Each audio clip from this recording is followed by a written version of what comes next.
All hail Biafra. This is Biafra Liberation Army Network coming to you again. Please like, share, and comment. When we told them that their refusal to release Mazi Nnamdi Kanu will cost them heavily, they thought we were joking. International bodies are coming in hard on Nigeria. After that Kenyan judgment, international bodies were coming in hard on Nigeria. If they refuse to comply by that Kenyan judgment, many people thought we were joking. Are you not seeing what's happening now?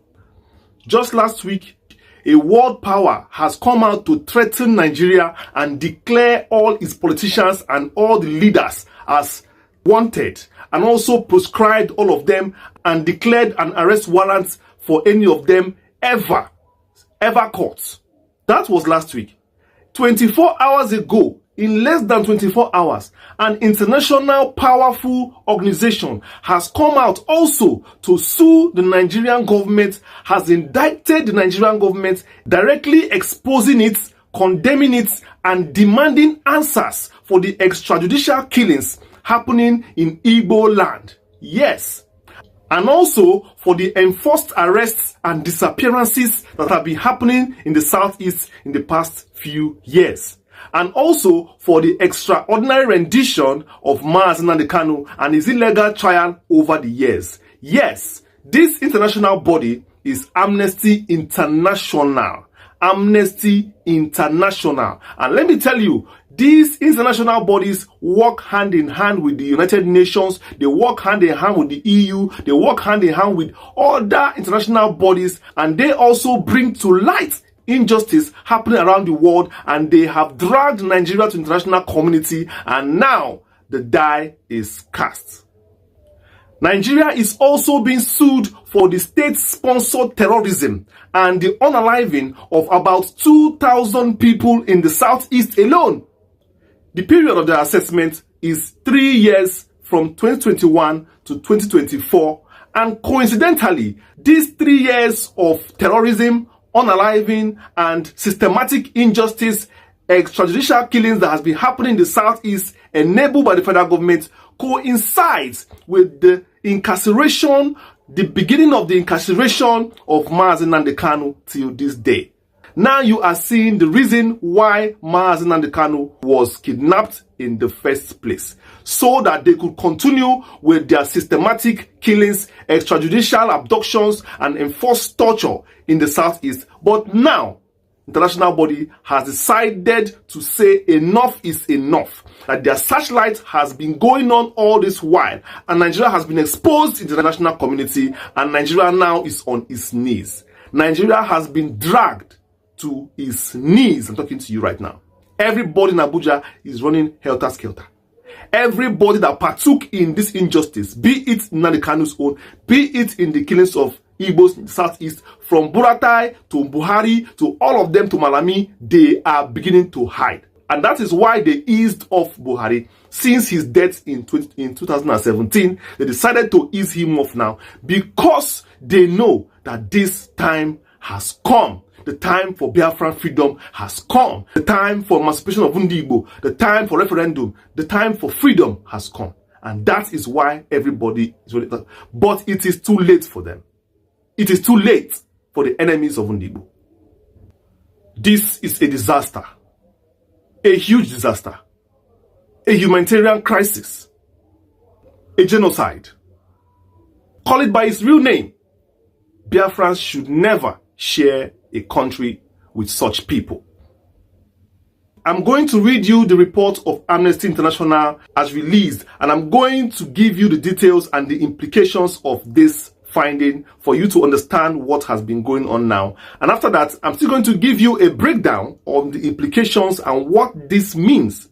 This was released by Amnesty International itself.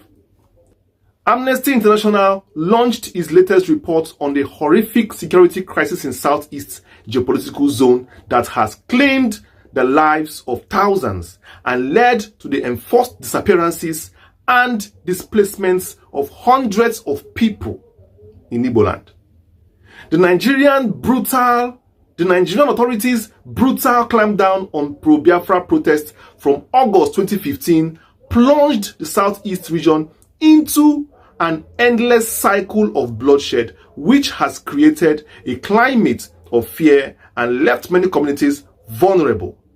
Assassinations of prominent personalities and attacks on highways, security personnel on highways and facilities are chilling reminders of the region.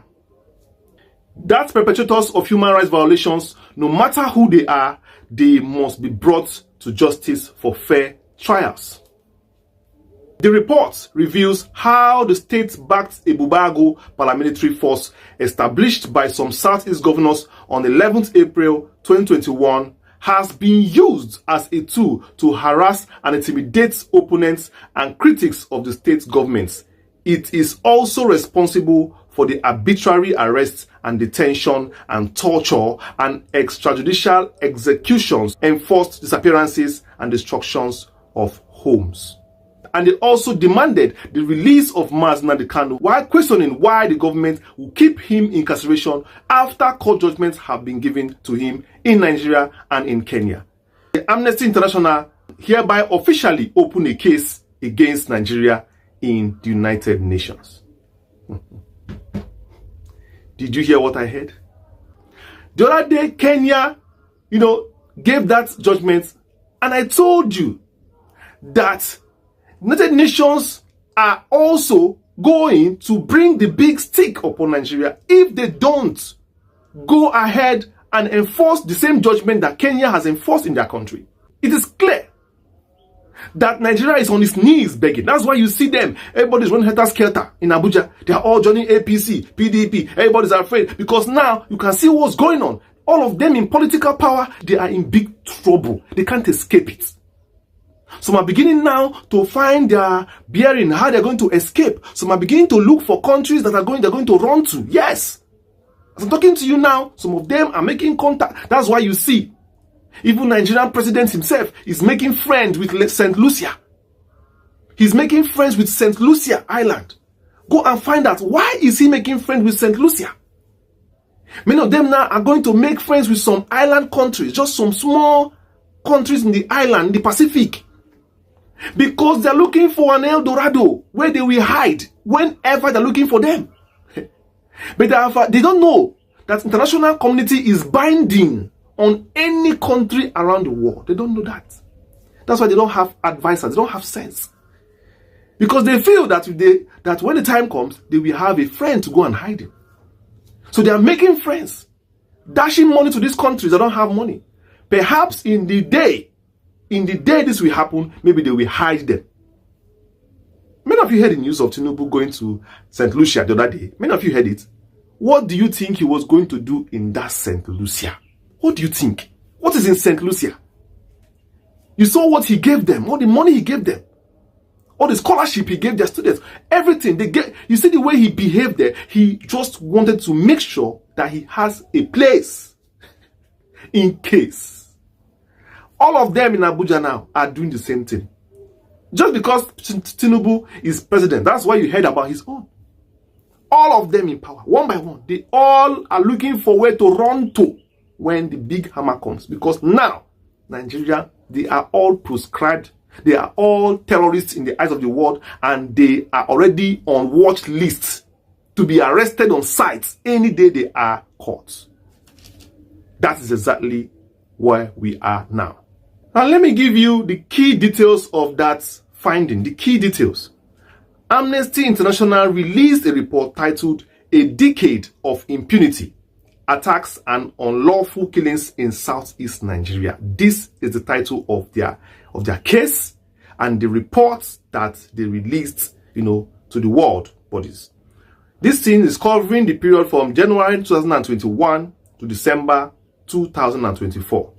Now, the key findings include that at least 1,844 people were killed in the region of the Southeast between January 2021 and June 2023. Many more continue to go missing or forcibly disappeared. Forced disappearance. 2.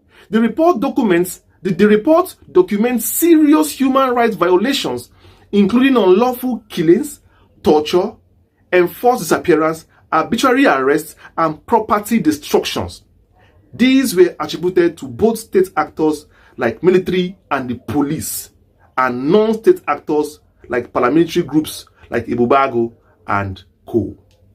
You heard it clearly. This is no joke. I also told you on this channel that you see referendum can be gotten if they are under certain conditions also, even if the laws are not there.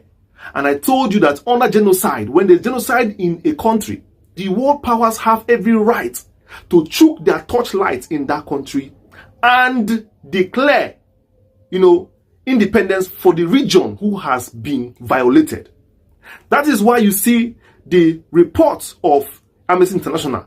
You see that they are going to the side of genocide has been happening in the southeast, because that is what interests them. And that is what is needed for division to take place, for the UN to come in. And this is a good opportunity for the pro-Biafra groups. Again, this report and this indiction is not ordinary. We should take advantage of this period, of this kind of report, of this case going on against Nigeria now, and press the speed button in our quest for emancipation. I just hope you people are not sleeping. I just hope all of you are listening and all of you are still in your offices filing those files and bringing those reports and keeping those documents intact, because you will need them in the coming days and months. This is a huge expo from Amnesty International for the Biafra cause. A huge one, because now it is clear that this is international, an indictment on the country itself, that all these years of Biafra suffering, they have been watching, they have been seeing, and now they are going to take action on behalf of us. This is a good news. This is a wonderful news. I welcome it with wholehearted. I welcome it with an open heart. I welcome it with an open mind. I welcome it with joy and happiness, because it shows that Biafra is coming. It shows that Biafra is coming. If for anything I believe in my life, I believe that Nigeria is a failed contraption. Maybe when Nigeria was made, it was made for a good purpose, maybe. But that was a wrong idea, because it was three big nations brought together to form one corrupt nation. The three should be independent of themselves.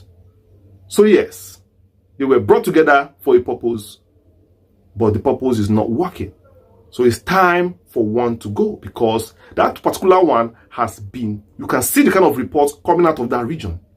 The world can see now what we have been talking about over the years, and what Mazi Nnamdi Kanu has been talking over the years. You can see that he is being vindicated now.